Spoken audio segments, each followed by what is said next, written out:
DMO R ಕೇಳಿದ್ರು, DMA ಕಳಿಸಿದ್ದಾರೆ, DC ಕಳಿಸಿದ್ದಾರೆ. ಸರ್ ಒಂದೇ ಒಂದು ಚೂರು ಪೇಪರ್ ಕೊಡಲ್ಲ ಸರ್ ಇವರು. ನನಗೆ ಕೇಳಿದ್ರೆ ಏನಂತಾರೆ, ಇಷ್ಟು ಪೇಪರ್ ಹಾಕಿರ್ತೀವಿ, ಒಂದೇ ಒಂದು ಕೊಡಲ್ಲ ಸರ್. ಇವ್ರು ಕೇಳಿದ್ರೆ ಇನ್ನೊಬ್ಬರು ಮನೆ ಹೇಳ್ತಾರೆ, ಇವರು ಇನ್ಚಾರ್ಜ್ ಮ್ಯಾನೇಜರ್. ಇವ್ರು ಕೇಳಿದ್ರೆ ಕಮಿಷನರ್ ಮನೆ ಹೇಳ್ತಾರೆ. ಕಮಿಷನರ್ ಒಂದು ಮಾಹಿತಿ ಹೇಳ್ತಾರೆ. 3 ತಿಂಗಳ ಮೇಲೆ ಆಯ್ತು ಸರ್.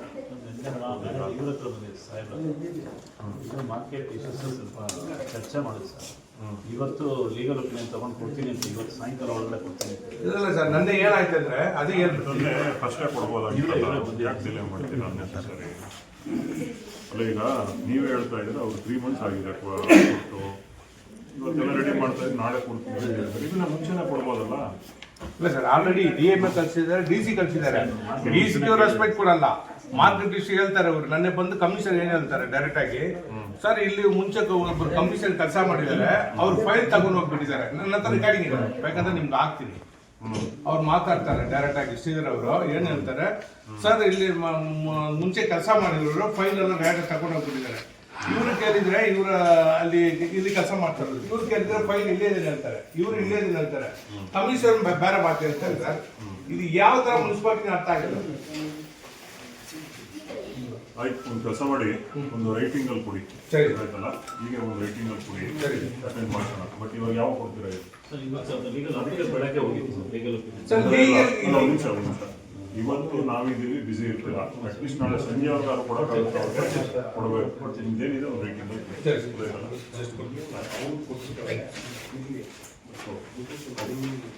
ನೋಡಪ್ಪ, ರೈಟಿಂಗ್ ಅಲ್ಲಿ ಇದೇ ತರ ಸರ್. ಇನ್ನೊಂದು ಹೇಳ್ಬಿಡ್ತೀನಿ, ಮೇಂಟೆನೆನ್ಸ್ ಕಾಂಟ್ರಾಕ್ಟ್ ಒಂದು ಇರುತ್ತೆ ಸರ್. ಇಲ್ಲಿ ಬೋರ್ವೆಲ್ ಸುಮಾರು ಬೋರ್ವೆಲ್ KJP ಹಾಕಿದ್ದಾರೆ. more than 375 ಬೋರ್ವೆಲ್ ಹೇಳ್ತಾರೆ. ಅವ್ನಿಗೆ 8 ಲಕ್ಷ ರೂಪಾಯಿ ಕಾಂಟ್ರಾಕ್ಟ್ ಕೊಡ್ತಾರೆ. 2 ಸಬ್ಸಿಡಿ ತರ ಮಾಡ್ತಾರೆ ಇವರು. ಅದು ಬೋರ್ವೆಲ್ ರಿಪೇರ್ ಆಗುತ್ತಾ, ರಿಪೇರ್ ಆಗಲ್ಲ, ಮೆಟೀರಿಯಲ್ ಇದೆ, ಮೆಟೀರಿಯಲ್ ಇಲ್ಲ, ಹಂಗಂದ್ರೂ ಎವ್ರಿ ಮಂತ್ 8 ಲಕ್ಷ ಕೊಟ್ಬಿಡ್ತಾರೆ. ಹೆಂಗೆ ಕೊಡಕ್ಕೆ ಸಾಧ್ಯ ಆಗುತ್ತೆ? ರಿಪೇರ್ ವರ್ಕ್ಸ್ ಇದು ಮಾಡ್ತಾರೆ. ಅದು ಹೆಂಗೆ ಕೊಡ್ತಾರೆ ಇವರು? ಅವನು ಓದ್ಬಿಟ್ಟು ಅಲ್ಲಿ ರಿಪೇರ್ ಆಗಿದೆ, ಪೈಪ್ ಇದೆಯಾ, ಮೋಟರ್ ಇದೆಯಾ, ವೈರ್ ಇದೆಯಾ, ಯಾವ ರಿಪೇರ್ಸ್ ಆದ್ಮೇಲೆ ಅವ್ರ ಗಮನಕ್ಕೆ ತಂದಾನೆ ನೀವು ರಿಲೀಸ್ ಮಾಡೋದು. ಮುಂಚೆ ಏನ್ ಮಾಡ್ತೀರಾ? ಆನಿಲ್ ಮೇಂಟೆನೆನ್ಸ್ ಏನೋ ಕೊಡ್ತಿದ್ದಾರೆ. ಆಯ್ತು, ಅದು ಇಂಜಿನಿಯರಿಂಗ್ ನೋಡ್ತಾರೆ ಸರ್. ಸ್ಪಾಟ್ ಹೋಗಿದೆ ಕಂಪ್ಲೇಂಟ್ ಮಾಡ್ಬೇಕಲ್ಲ, ಪಬ್ಲಿಕ್ ಕಡೆಯಿಂದ ಕಂಪ್ಲೇಂಟ್ ಕೊಡ್ತಾರೆ. ಸೊ ಆ ಬೇಸ್ ಮೇಲೆ ಅದೇ ಪರ್ಟಿಕ್ಯುಲರ್ ಆಗಿ ಬಂದ್ಮೇಲೆ ಅಲ್ಲಿ ನೋಡಿ ಆಮೇಲೆ ರಿಲೀಸ್ ಮಾಡೋದು. ಇವ್ರು ಹೇಳ್ತಾ ಇರೋದು ಮುಂಚೆನೆ ಕೊಟ್ಬಿಡ್ತಾರೆ ಅಂತ ಹೇಳ್ತಾ ಇದ್ದಾರೆ ಸರ್. ಯಾವ ಒಂದು ಚೂರು ನೋಡಲ್ಲ ಸರ್. ಬೇಕಾದ್ರೆ ದಾಖಲಾತಿ ನನ್ನ ಹತ್ರ ಇದೆ, ಅದನ್ನು ಕೊಡ್ತೀವಿ ಸರ್ ಹತ್ರ. ಒಂದೇ ಒಂದು ಚೂರು ನೋಡಲ್ಲ ಅವರು. ಇದೇ ತರ ಮುನ್ಸಿಪಾಲಿಟಿಯಲ್ಲಿ ಇವ್ರು ಸೆಟ್ಟಿಂಗ್ ಆಗಿಬಿಟ್ರೆ ಬಿಲ್ ಪಾಸ್ ಮಾಡ್ತಾರೆ, ಇಲ್ಲಾಂದ್ರೆ ಹಂಗೆ ಪೆಂಡಿಂಗ್ ಇಟ್ಕೊಳ್ತಾರೆ. ಯಾರೋ ನಮ್ ಕೇಳಕ್ಕೆ ಬಂದ್ರೆ ಕಂಪ್ಲೇಂಟ್ ಪ್ರೂವ್ ಮಾಡ್ತಾರೆ ಪೊಲೀಸ್ ಅವ್ರಿಗೆ. ಇವರೇ ಒಂದು ಇದು ಮಾಡ್ಕೊಂಡು ಕೇಳಕ್ಕೆ ಬರ್ತಾರೆ, ಒಂದು ಕಂಪ್ಲೇಂಟ್ ಫೈಲ್ ಮಾಡ್ರಿ. ಹಂಗೆ ಯಾರು ಕೇಳಕ್ಕೆ ಬರಲ್ಲ ಸರ್. ಇದೇ ಗೇಮ್ ಪ್ಲೇ ಮಾಡ್ತಾರೆ ಅವರು.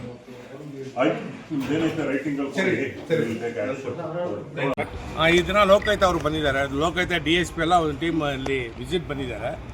ವಿಸಿಟ್ ಬಂದ್ರ ಮೇಲೆ ನಂದು ಒಂದು ಅವ್ರ ಹತ್ರ ಕಂಪ್ಲೇಂಟ್ ಥ್ರೂ ಮಾಡಿದ್ದೀನಿ. ಏನು ಥ್ರೂ ಮಾಡಿದರೆ, ಇವ್ರ ಹತ್ರ ಮಾಹಿತಿ ಹಾಕಿ ಕೇಳಿದ್ದೀವಿ. more than 3 ಮಂತ್, 3 ತಿಂಗಳ ಮೇಲೆ ಆಯ್ತು, 4 ತಿಂಗಳು ರೀಚ್ ಆಗ್ತಾ ಇದೆ. ಯಾವುದೋ ಒಂದು ಚೂರು ಮಾಹಿತಿ ಕೊಟ್ಟಿಲ್ಲ. ನನ್ನ ಬಂದು ಕಮಿಷನರ್ ಕೇಳ್ತಾ ಇದ್ದೀವಿ, ಸರ್ ಯಾಕೆ ಸರ್ ಮಾಹಿತಿ ಕೊಟ್ಟಿಲ್ಲ ಅಂದರೆ, ಇವರು ಬಂದು ಇದು ಮುಂಚೆ ಅವ್ರು ಕಮಿಷನರ್ ಫೈಲೆಲ್ಲ ತೊಗೊಂಡು ಹೋಗ್ಬಿಟ್ಟಿದ್ದಾರೆ ಅಂತ ಹೇಳ್ತಾರೆ. ಯಾವ ರೀತಿ ತೊಗೊಳಕ್ಕಾಗುತ್ತೆ ನಮ್ಮ ಫೈಲು? ನಮಗೂ ಒಂದು ಎವಿಡೆನ್ಸ್ ಬೇಕು, ಒಂದು ಕಾಪಿ ಬೇಕು, ನಾವು ಕೇಳ್ತಾ ಇದ್ದೀವಿ. ಅದು ನನಗೆ ಹಕ್ಕಿರುತ್ತೆ, ನಾನು ಕೇಳೋಕ್ಕೆ ಇಷ್ಟಪಡ್ತೀನಿ, ಕೊಡಬೇಕು. ಇವರು ಯಾವ ಮಾಹಿತಿ ಕೊಡಲ್ಲ ಅಂತ ಹೇಳ್ತಾರೆ. ಇದು ಯಾವ ರೀತಿಯಲ್ಲಿ ನ್ಯಾಯ ಅದ? ಅದೇ DSP ಸರ್ಗೆ, ಲೋಕಾಯುಕ್ತ DSP ಕೇಳಿದ್ದೀನಿ. ಇವತ್ತು ಕಂಪ್ಲೇಂಟ್ ಕೂಡ ಕೇಳಿದ್ದಾರೆ. ಕಂಪ್ಲೇಂಟ್ ಟೈಪ್ ಮಾಡ್ಕೊಂಡು ಬಂದುಬಿಡ್ತೀನಿ. ಕಂಪ್ಲೇಂಟ್ ಕೊಟ್ಬಿಟ್ಟು ಕೆಲವೊಂದು ಮಾಹಿತಿಗಳು ತುಂಬ ಮುನ್ಸಿಪಾಲ್ಟಿದು ಏನೇನೋ ವಿಷಯ ಇದೆ ಆಲ್ರೆಡಿ ಹೇಳಿದ್ದೀನಿ, ಅದೆಲ್ಲ ನಿಮ್ಗೆ ರೈಟಿಂಗಲ್ಲಿ ಕೊಟ್ಬಿಟ್ಟು ಹೋಗ್ತೀನಿ. ಇಲ್ಲೇ ಇದೆ ನೋಡಿ ಡೇಟು, 11/11/2025 ಸ್ಟಾರ್ಟ್ ಆಗಿರೋದು. ನೀವು ಲೆಕ್ಕ ಮಾಡಿದ್ದು ಇನ್ನೂ ಕೊಟ್ಟಿಲ್ಲ.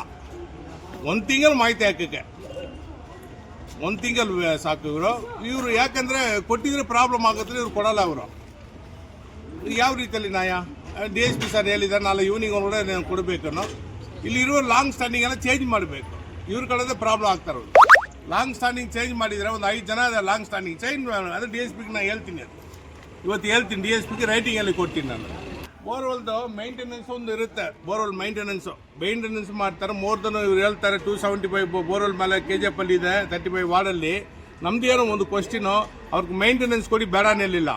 ಆ ಬೋರ್ವೆಲ್ ರಿಪೇರ್ ಆಗುತ್ತಾ, ರಿಪೇರ್ ಆಗಲ್ಲ, ಮೋಟ್ರ್ ಎಲ್ಲಿ, ಪೈಪ್ಗಳಲ್ಲಿ, ವೈರ್ ಎಲ್ಲಿ, ಇದೆಲ್ಲ ಇವ್ರು ಚೆಕ್ ಮಾಡಲ್ಲ, ಬಿಲ್ ಮಾತ್ರ ಪಾಸ್ ಮಾಡ್ತಾರೆ.